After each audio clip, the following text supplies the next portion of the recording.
Assalamualaikum warahmatullahi wabarakatuh. Perkenalkan, saya Anissa Zaraskia dengan NIM 2405036005 dari Prodi Pendidikan Fisika. Di video kali ini saya akan menjelaskan tentang karya tulis ilmiah dari mata kuliah Bahasa Indonesia dengan dosen pengampu Ibu Nina Kwina Hadiputri.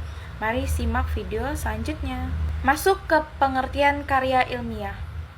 Karya ilmiah merupakan sebuah karya yang dihasilkan dari kegiatan menulis dengan menggunakan penerapan kaidah ilmiah, mengutamakan aspek rasionalitas, mengusung permasalahan yang bersifat objektif serta faktual atau berdasarkan fakta.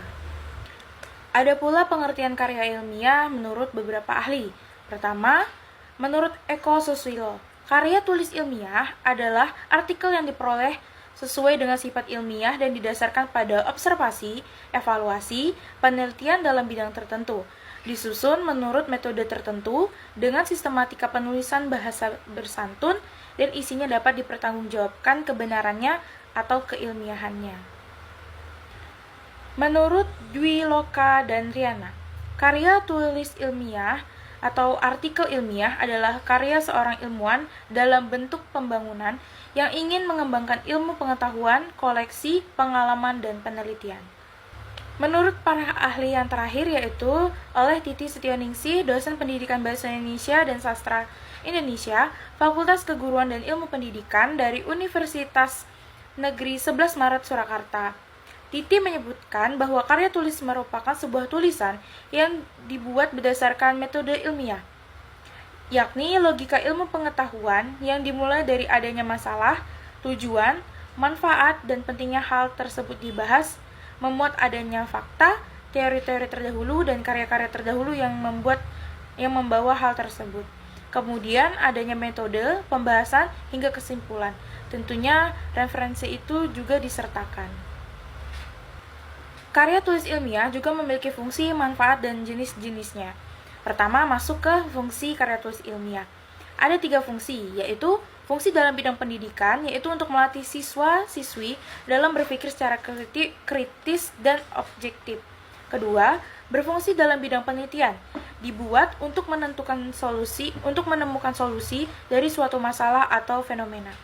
Yang ketiga, fungsi dalam fungsional sebagai proses pengembangan dari sebuah disiplin ilmu tertentu.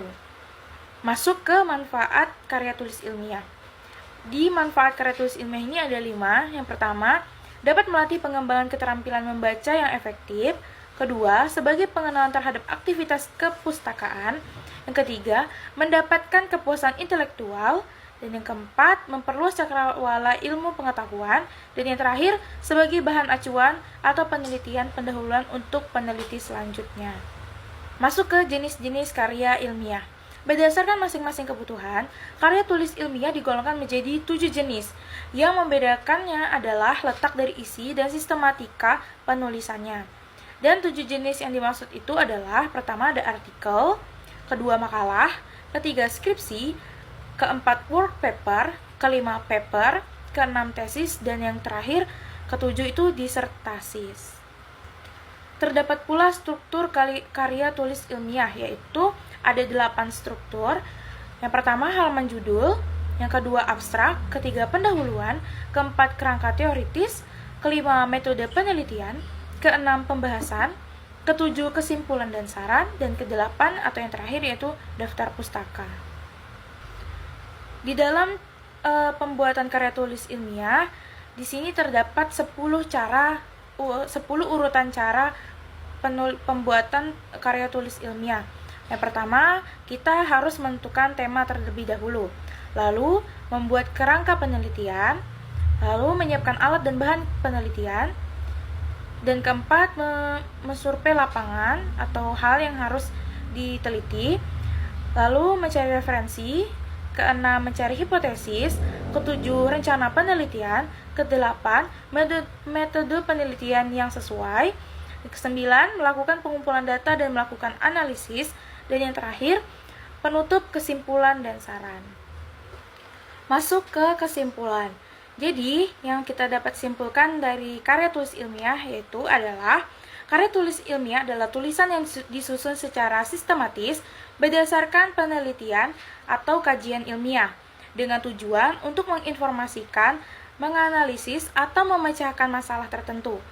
Penulisan karya tulis ilmiah harus memenuhi aturan metodologi, berlandaskan fakta, dan dapat dipertanggungjawabkan. Itu tadi penjelasan saya tentang karya tulis ilmiah. Semoga bermanfaat bagi teman-teman semua. Saya akhiri, wassalamualaikum warahmatullahi wabarakatuh. Bye-bye semua.